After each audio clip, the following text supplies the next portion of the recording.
forever it's been dumb that we give money to PBS and NPR. Everybody's known that for a long time. This is not a new priority. It's something conservatives have talked about forever. Trump is trying to get something done on this. He's urging Republicans to defund NPR and PBS. And the GOP went in there and got a hearing out of this and brought in the head of NPR, Catherine Marr, and said, hey, you're kind of awful, right? The GOP tortures NPR, PBS for political bias amid public funding scrutiny. And you say, well, public bias, really? Are they really that biased? What is your evidence that NPR could possibly be biased? Well, they asked about that and see, is there any information that might back up the idea of political bias? Watch. You're a rabid progressive. And do you not think it's a problem that your political leanings make it seem to the American people that you're not biased and that you're not doing your job? Because you agree that your job is to have journalistic integrity, right?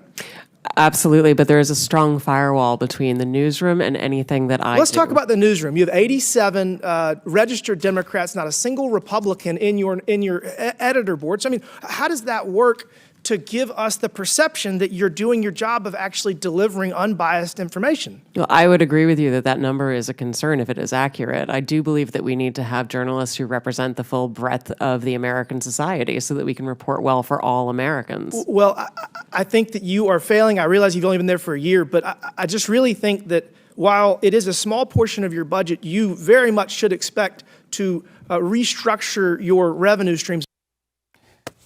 Fascinating there, because I'm stuck on the fact that she thinks this is a concern, that there's 87 Democrats and 0 Republicans. You know, like 60-40 would be a concern. 55-45, maybe a little bit of a concern. 65-35, a real concern. 100% to 0% is a plan. You're doing that intentionally. It's not that crazy that some Republican would apply for a job at some point. You'd think that would just naturally happen. Maybe they don't even try at NPR, but that might also reveal a little detail about the plan. If your plan is to have no Republican viewpoints, no conservative viewpoints shown whatsoever or listened to, aired whatsoever, that is certainly, I will say, one of the most competent things it seems like government's able to do. They can't seem to do anything else competently except keep Republicans out from having any positions of power when it comes to media or education. It's fascinating how that works. Now, you might say 87 to 0. Is that really biased? Well, you'll be surprised to hear as well, she doesn't like Donald Trump all that much either. Watch. Ma'am, you said in your opening statement that you were going to be transformative. And I believe you failed to do that. Let me ask you, why did you call President Trump a fascist and a deranged racist sociopath in 2020? Congressman, I appreciate the opportunity to address this. I regret those tweets. I would not tweet them again today. They represented a time where I was reflecting on something that I believe that the president had said rather than who he is. I don't presume that anyone is a racist. You don't believe anyone is a racist? I don't start by presuming anyone is a racist, sir. Okay. Look, it's a pretty strong take, right? I mean, I don't know. It's a judgment call. Like, her excuse is basically she had terrible judgment. She didn't like one thing the president said and called him this horrible racist and now would not tweet that again. I don't believe that. I believe she does think he's a racist and, of course, would tweet that again if she could get away with it and keep her job. Her excuse is in some ways almost worse. Like, I just reacted emotionally like a crazy person. And because someone said something, I called them a terrible racist and a fascist. So I don't know which one's better. You can make the call on that. She did, however, admit finally dismissing Hunter Biden laptop story was a mistake. Now, this is an interesting thing going back to the days, if you will, before the 2020 election, where the Hunter Biden laptop story comes out. And everybody, to be fair, everybody on the left, everybody in mainstream media dismisses this story. And it wasn't absolutely crazy to think that it may have been fraudulent at the time. I mean, the way it came about, I remember hearing the story and being like, wait, Hunter Biden dropped off his laptop at a computer repair shop and never picked it up? The son of the president did that? Huh? Is that possible? You can understand their origin story being a little bit questionable. But what you do when you have a story like that is you try to find out the facts. You ask questions. Maybe you go to the FBI. Maybe you go to other sources. Maybe you ask to see the laptop and go through it and try to investigate it and see if Rudy Giuliani, I mean, again, you can understand Giuliani is a Trump operative. Maybe it's BS, but you have to at least check into it. What they did is just blow it off completely. Most places blew it off completely, said it was probably not true. NPR was the worst offender of this, though. They came out and made a public statement that we aren't covering this story because we don't cover lies and we don't cover conspiracy theories. They just blatantly came out without any evidence whatsoever and just said, we think this is fake, and it's so fake that we're not even going to cover it. So that's where they were. She was asked about this and their handling of that story. Here's what she had to say. First of all, I do want to say that NPR acknowledges that we were mistaken in failing to cover the Hunter Biden laptop story more aggressively and sooner. Our current editorial leadership. Wuhan? We recognize that we were reporting at the time, but we acknowledge that the new CIA evidence is worthy of coverage and have covered it. Now, she has been obviously grilled here, right? Like, she has been absolutely, she's given a military-style course in how to answer these questions. She knew these questions were coming, and you could say, well, we acknowledge that we did not exactly cover that story exactly appropriately. It's like, it's just nonsense, right? It's a company line type of thing to say the truth, which is, of course, they did not cover it, but in a very, wormy way. Oh, well, we didn't cover it to that level we should have. You didn't cover it at all. In fact, the only thing you did when it was important was to say it was false and guarantee basically to your audience that this was a conspiracy theory. They could, think about this if you're a listener of NPR, which you probably aren't. If you were, you'd be sitting back thinking, gosh, like this station I'm listening to totally misled me about that. I went to my Republican friends and I said, you're lying. It's a conspiracy. I heard it on NPR. And then we find out later it's true.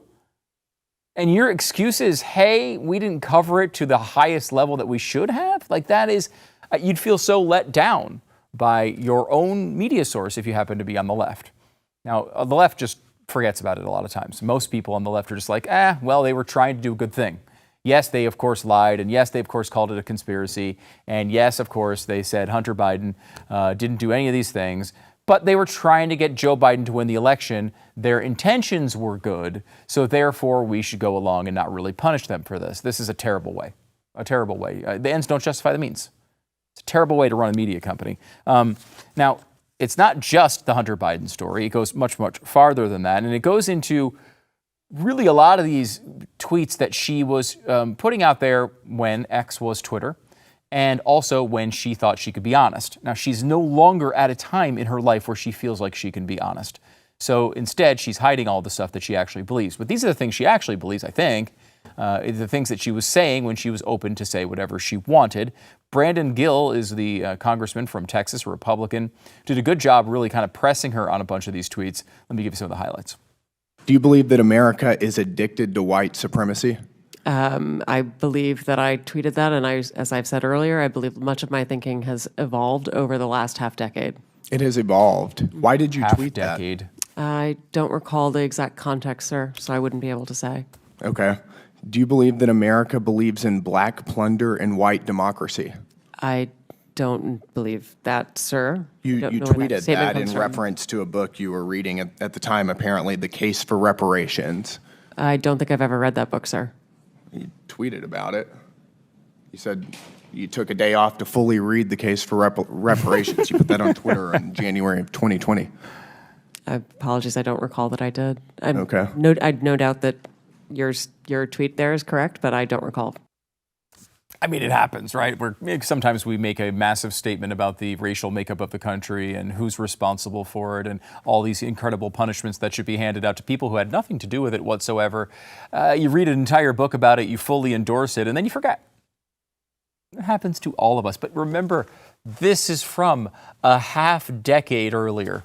I love the phrasing of that because half decade sounds like a long time. 5 years really doesn't. Right? 5 years ago, come on, 5 years ago was 2020. It was COVID time, right? That was 5 years ago. Half decade seems like, gosh, it's ancient history. And this is what she was doing throughout all of this. Now, I had never actually even heard the term black plunder before. So that was a new one to me. Apparently, we're plundering the black population to benefit the white population. And like, that's the type of thing you probably haven't really heard about before either, unless you I don't know, you read, maybe I read it in a Robin DiAngelo book at some point, but who can remember? It could have been a half decade ago when I did that. It's the type of thing that like, you'd only tweet when you feel comfortable with it, right? If it's a brand new term to you, do you really tweet the term black plunder? I kind of doubt it, honestly. The book, by the way, The Case for Reparations, and she wanted to take a day off from work to fully read it. Here's the tweets, by the way, if you didn't happen to believe the congressman. I grew up feeling superior, how white of me, because I was from New England and my part of the country didn't have slaves, or so I'd been taught. America begins in black plunder and white democracy. I appreciate the day off today to fully read The Case for Reparations. Now, there's an alternate reading of that. Let's be honest about it for 1 second here, because maybe you've been in a position similar to this. I'm taking a day off to fully read The Case for Reparations. I'm also at the spa. It also happens to be opening day for the MLB, but I took the day off to charity work or something, right? Believe me, it's possible she knew signaling to the people she was working with or for that this is so important, you have to give me the day off. And then she went to, I don't know, get her nails done. It's very possible that's true. Again, like, it's not a positive commentary on her per se, but I would like her more if she just lied and went like, I don't know, played pickleball for 4 hours rather than, reading The Case for Reparations. That's just me, though. But she was asked more about this and more about her tweets, the things that she believed to her core, enough to broadcast publicly. And again, like, Twitter it's a thing. It's, obviously it's not even a thing anymore. I suppose it's X now, but X is a thing where you express yourself. Sometimes you're flippant with it, right? I mean, like, I say things occasionally that are just like flippant. I don't really mean anything all that, that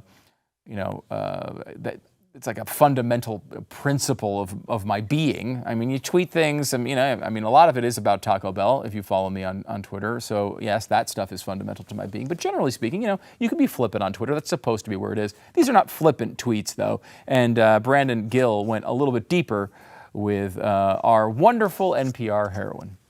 Do you believe that white people inherently feel superior to other races? I do not.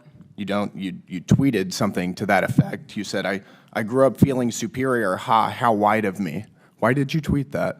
I think I was probably reflecting on what it was to grow up in an environment where I had lots of advantages. It sounds like you're saying that white people feel superior. I don't believe that anybody feels that way, sir. I was just reflecting on my own experiences. Do you think that white people should pay reparations? I've never said that, sir. Yes, you did. You said it in January of 2020. You tweeted, yes, the North, yes, all of us, yes, America, yes, our original collective sin and unpaid debt, yes, reparations, yes, on this day. I don't believe that was a reference to fiscal reparations, sir. What kind of reparations was it a reference to? I think it was just a reference to the idea that we all owe much to the people who came before us. That's a bizarre way to frame what you tweeted. Yeah, it is. Okay, how much reparations have you personally paid? Sir, I don't believe that I've ever paid reparations. Okay, it's just for everybody else. I'm not asking anyone Seems to pay to be what you're reparations, sir. suggesting. Brandon Gill's really funny in this. There's almost like a Beavis and Butthead element to it, where he's just like so perplexed by it. He's like laughing at her answers. It's very, very funny. By the way, she did tweet all of this. She said, did tweet, yes, the North, yes, all of us, yes, America, yes, our original collective sin, and unpaid debt, yes, reparations, yes, on this day. To be clear, too, he didn't bring up fiscal reparations. She did.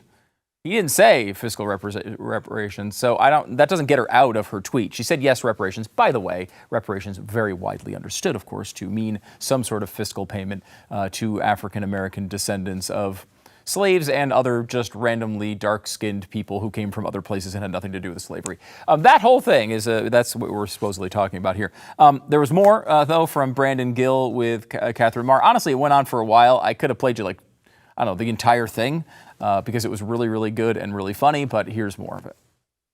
Do you believe that looting is morally wrong? I believe that looting is illegal, and I refer to it as counterproductive. I think it should be prosecuted. Do you believe it's morally wrong, though? Of course. Of course. Then why did you refer to it as counterproductive? It's a very different way to describe it. It is both morally wrong and counterproductive, as well as being You tweeted, "It's hard to be mad about protests," in reference to the BLM protests, not prioritizing the private property of a system of oppression.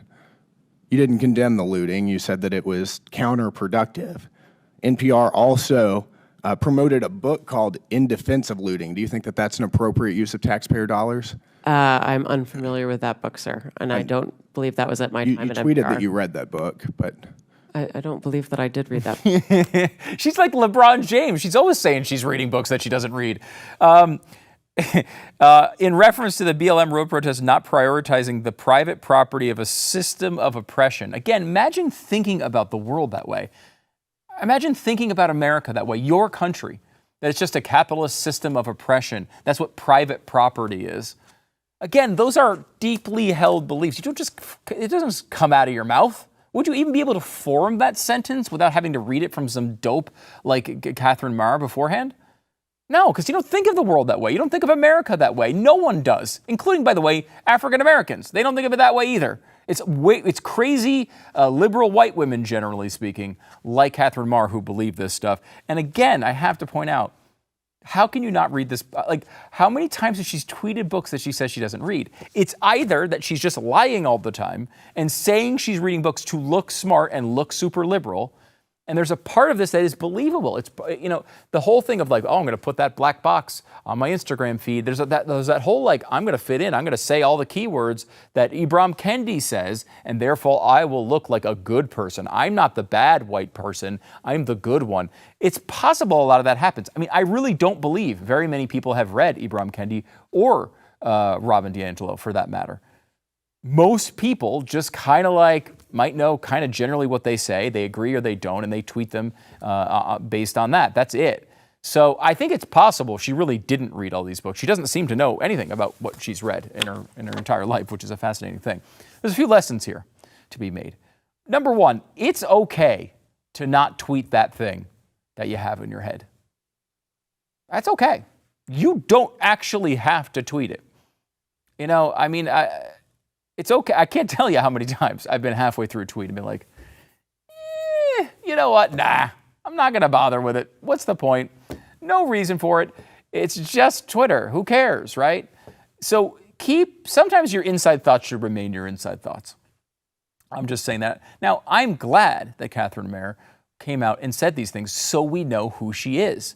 And because of those tweets, we do know who she is. I will say, like, her presentation, while a little silly, while she was denying that she was reading books that she says she read and all that stuff, her presentation is pretty good and pretty, like, she has that very sort of calm demeanor. In a way, reminded me of like a Tulsi Gabbard approach almost. Very, very calm, did not get rattled really, and, she kind of sounds smart and everything else. I think Tulsi is smart. But, just kind of gives you that vibe. That vibe without those tweets would have been very difficult to figure out who she was. And so thank you, X, thank you, Twitter, for allowing people to expose themselves. Just so you know, though, you don't have to do it. It's like Chris Hansen talking to to Catch a Predator people. You don't have to expose yourself, just so you know. Doesn't have to happen. Now, another part of this is she's constantly giving this idea that she's evolved. These are old viewpoints. It was half a decade ago, after all. Look, the George Floyd summer was less than 5 years ago. Less than 5 years ago was that George Floyd summer when everyone came out and said all this crap and you had to agree with it or you got thrown out of your job and you lost all your contracts and you lost approval of modern society. That's not that long ago. It's not that long ago. Now, you can evolve. People do change. We've talked to people who voted for Joe Biden in 2020 and have had massive changes. So it is absolutely possible. However, it's not like you forget everything from those days. In fact, I feel like I remember too much of the COVID era, frankly. I wish I remembered less of it. Some of it kind of sucked. So I just don't believe her at all on this one. And remember, it wasn't like she was tweeting about the specific details of a particular tax policy here. I think it should be 23% and not 18%. That's crazy. It wasn't that. She was talking about taking the entirety of American society and history and flushing it down the toilet as one racist experiment. That is a heartfelt belief. That is a major belief. You don't change your opinion like that flippantly, especially if you've been running in the circles she's been running in all this time.